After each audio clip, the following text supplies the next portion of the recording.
There are a lot of contentious races, of course, in our area, including up in Southwest Washington. Our Spencer Schott joins us live from a campaign event in Battleground. Spencer? Yeah, that's right. The Joe Kent campaign just kind of wrapped up their sign-waving event here on Main Street in Battleground. They're headed inside for their last town hall event of this campaign.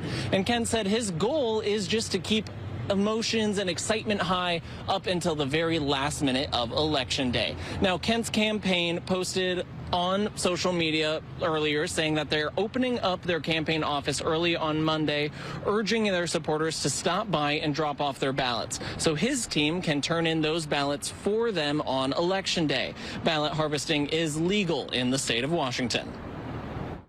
Quite a few people drop off ballots at our campaign office. We've had teams of canvassers out. I was out on doors up here in North Clark County for most of the day, so folks handing us their ballots. We just got through here in the last little bit out sign waving.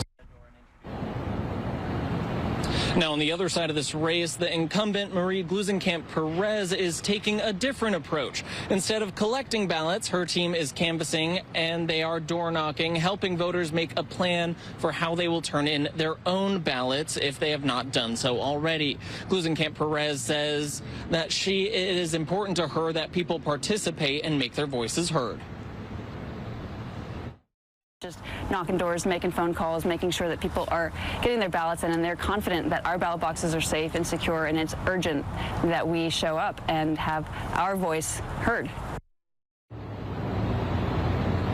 Yeah, and to show her own confidence in that election security, she cast her own ballot using the Fisher's Landing ballot box last week.